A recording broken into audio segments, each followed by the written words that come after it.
প্রিয় শিক্ষার্থীরা, আসসালামু আলাইকুম। শর্টকাট লার্নিং ইউটিউব চ্যানেলে সকলকে স্বাগত।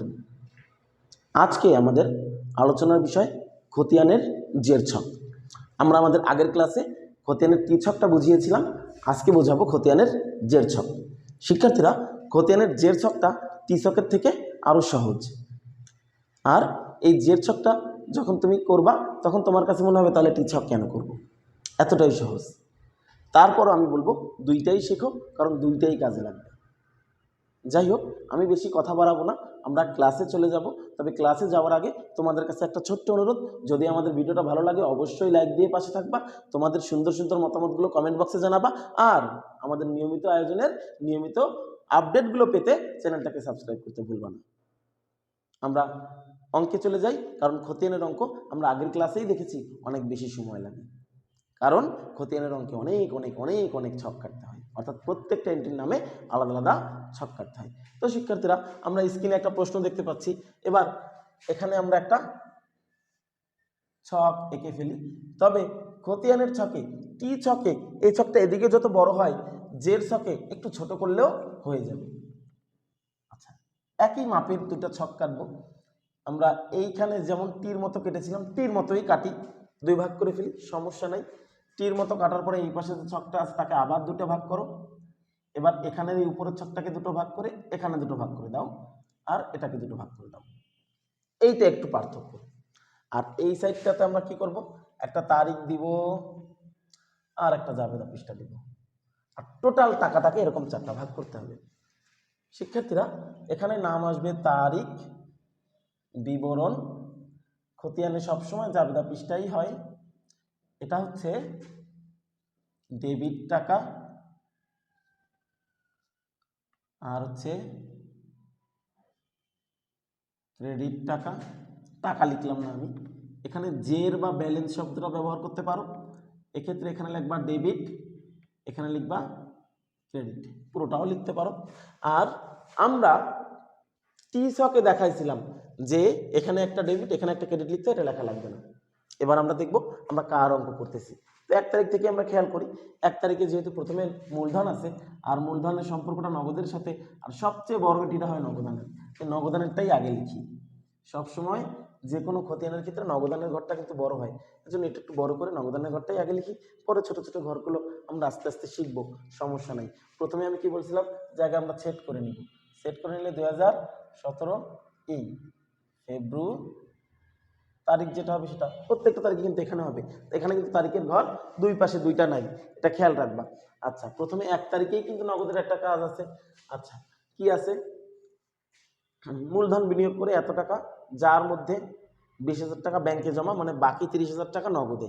নগদের যতটুকু টাকা ততটুকু টাকায় আমি লিখবো। আমাদের জাবেদায় কি ছিল, নগদান ডেবিট, ব্যাংক ডেবিট, আর মূলধন ক্রেডিট। আচ্ছা, যেহেতু নগদান ডেবিট, আমরা টাকা বসাবো ডেবিট দিকে। কত টাকা ছিল নগদের, 30,000। 30,000, কিন্তু আগের দিন যেমন বলছিলাম নাম আসবে বিপরীত পাশের, এখানেও নাম আসবে বিপরীত পাশের। তাহলে মূলধন হিসাব দেখি, এখানে 30, এখানে যদি ডেবিটে 30 হয়, এখানে ডেবিটে দিব 30। নগদেরটা ভালো করে বুঝবা, কারণ নগদের ব্যালেন্স নামানোটাই কিন্তু ঝামেলা হয়ে যায়। এটা ক্রমযোজিতভাবে করতে হয়। অন্যগুলো ক্রমযোজিত নিয়ম, কিন্তু অন্যগুলোতে অনেক সময় দেখা যায় মাত্র একটা এন্ট্রি আছে, সেজন্য ওখানে ক্রমযোজিত কার সাথে যোগ করব, আছেই তো একটা এন্ট্রি, ক্রমযোজিত হওয়ার দরকার হয় অনেক সময়।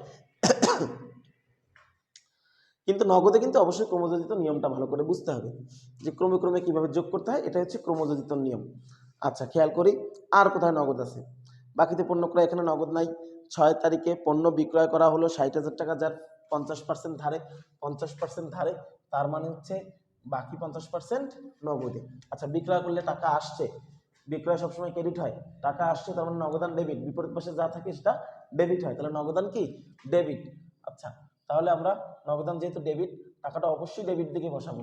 কত টাকা, এরও 50% করলে কিন্তু সেই 30,000ই হয়, কিন্তু নাম দিব বিপরীত পাশের। অর্থাৎ নগদান যখন ডেবিট ছিল, প্রাপ্য হিসাবেও এই এন্ট্রিতে ডেবিট আছে, কিন্তু নাম দিব তো বলছি বিপরীতটার, অর্থাৎ ক্রেডিট পাশে যে আছে, ক্রেডিট পাশে আছে কি বিক্রয় আছে, এজন্য আমরা বিক্রয়ের নাম দিব।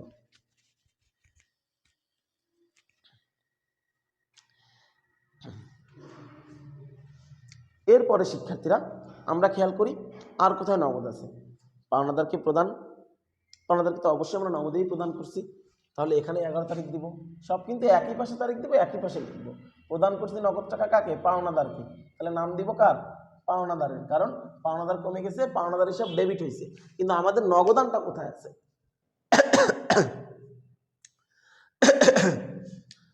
পাওনাদার যেহেতু ডেবিট হয়েছে, নগদ টাকা চলে গেছে, সম্পদ কমে গেছে, নগদান ক্রেডিট, তাহলে টাকাটা বসাবো ক্রেডিট দিকে। কত টাকা? 20,000 টাকা। ক্রমযোজিত আমি পরে একবারে বুঝাই দিব, এখন ঝামেলা করতেছি না, শুধু যার যার টাকা তার ঘরে বসায় রাখলাম। আচ্ছা, 11 তারিখের পরে আর কোথায় নগদ আছে? 15 তারিখেও কিন্তু নগদ আছে, অর্থাৎ 15 তারিখে উত্তোলন করছে। আমরা খেয়াল করি, যেহেতু টাকা তুলে নিয়ে ছেলে মেয়ের স্কুলের বেতন দেওয়া হয়েছে, অর্থাৎ পড়াশোনার খরচ চালানো হয়েছে, যেহেতু টাকা তুলে নিয়ে ছেলে মেয়ের পড়াশোনার খরচ চালানো হয়েছে, অর্থাৎ মালিক ব্যক্তিগত প্রয়োজনে, যা তুলে নেয় তাই উত্তোলন, তাই নাম দেব উত্তোলনের। কিন্তু নগদান কি? চলে গেছে, নগদ টাকা চলে গেছে, তাহলে নগদান ক্রেডিট, উত্তোলন ডেবিট। নগদান যেহেতু ক্রেডিট, টাকা বসবে ক্রেডিট দিকে। কত টাকা আছে? 1000 টাকা আছে। এরপরে শিক্ষার্থীরা 20 তারিখে আমরা হিসাব করি ব্যাংক ঋণ গ্রহণ। তাহলে ব্যাংক ঋণ গ্রহণ করলে তো নগদ টাকাটা আসছে, নগদ টাকা আসলে নগদান ডেবিট আর ব্যাংক ঋণ ক্রেডিট। যেহেতু ব্যাংক ঋণ আছে বিপরীত পাশে, তাহলে ব্যাংক ঋণ লিখবো। কয় টাকা আছে? 50,000। নগদান ডেবিট, তাই টাকাটা ডেবিট দিকে বসছে। এইবারে আমরা জেরের খেলায় আসি। জেরের খেলাটা কেমন? এখানে কত আছে? আমরা প্রথম যেটা যা আছে তাই লিখে দিব। ডেবিটে থাকলে ডেবিটে লিখবো, ক্রেডিটে থাকলে ক্রেডিটে লিখবো। আমরা 19-এও অঙ্ক পড়েছি, আমরা 6 থেকে একটা সূত্র পড়ে আসতেছি, এমনি সাধারণ গণিতে, জেনারেল ম্যাথে, প্লাসে প্লাসে প্লাস, মাইনাসে মাইনাসে প্লাস, আর প্লাসে মাইনাসে মাইনাস, মাইনাসে প্লাসে মাইনাস। বুঝতে মেলা সমস্যা, বুঝতে অনেক সমস্যা হলে আমি যেটা বলি এইবার খেয়াল করো।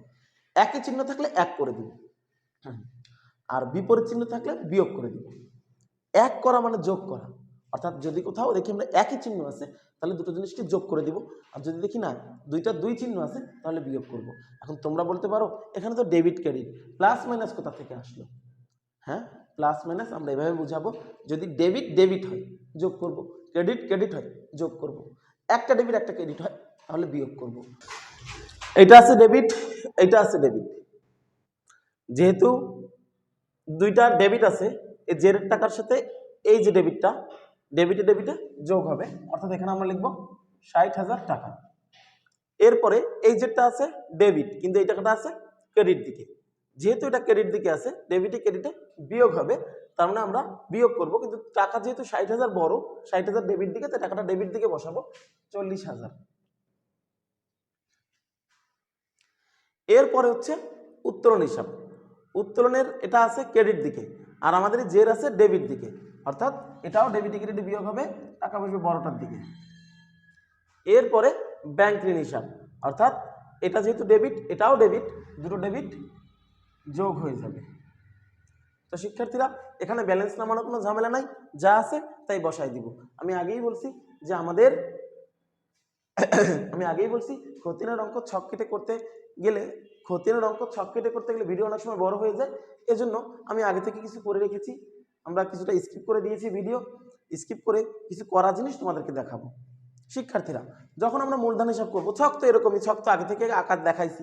মূলধন হিসাব আমরা অঙ্কে দেখি, মূলধন বিনিয়োগ করছে 50,000, যার ভিতরে 20,000 টাকা ব্যাংকে, অর্থাৎ বাকি যে 30,000 টাকা, এই 30,000 টাকা কিন্তু আছে নগদে।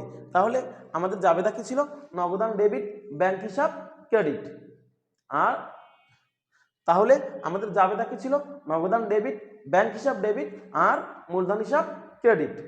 তাহলে মূলধন যেহেতু ক্রেডিট, আমরা এই দুইটার টাকাই ক্রেডিট দিকে লিখবো। আচ্ছা, ক্রেডিট দিকে তোমরা বলতে পারো যে মূলধনে 50,000 টাকা ছিল, আমরা কেন 30 লিখছি? কারণ মূলধনটা সেম তারিখেই কিন্তু দুই ভাগ হয়ে বসছে, এই জন্য মূলধনের 50,000ই দুই ভাগ করে লিখছি। প্রথমটা 30,000, তাহলে ক্রেডিট দিকে ব্যালেন্স 30,000, যখন পরেরটাও ক্রেডিট, তাহলে ক্রেডিটে বিয়োগ হবে, হয়ে গেল 50,000। এরপরে আমরা দেখি ব্যাংক হিসাব। 1 তারিখেই কিন্তু ব্যাংক হিসাবে বলা আছে যে মূলধন বিনিয়োগ করা হলো 50,000, যার ভিতরে 20,000 টাকা ব্যাংকে জমা, অর্থাৎ 20,000 টাকা আমরা ব্যাংকে জমা ধরে করব। 20,000 টাকা যদি আমরা ব্যাংকে জমা ধরে করি, সেক্ষেত্রে ব্যাংক হিসাব যখনই এখানে আমি লিখব, তখন তারিখ 1 তারিখে ব্যাংক হিসাব বিপরীত পাশে ছিল মূলধন হিসাব, নাম দিলাম মূলধন হিসাব। ব্যাংকের ঘরে কিন্তু 20,000 টাকা ছিল, তাই আমি লিখবো কত? 20,000। ডেবিট জেড 20,000, তাহলে জেরো ডেবিট দিকে 20,000।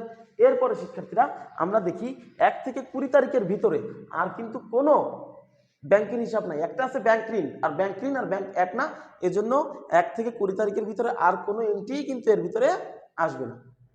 আশা করি তোমরা জের ছকটাও বুঝতে পারছো। জের ছকটা আসলে ব্যালেন্স বিডিসিডি ঝামেলা না থাকার কারণে টি ছকের থেকে আরও সহজ হয়ে যায়।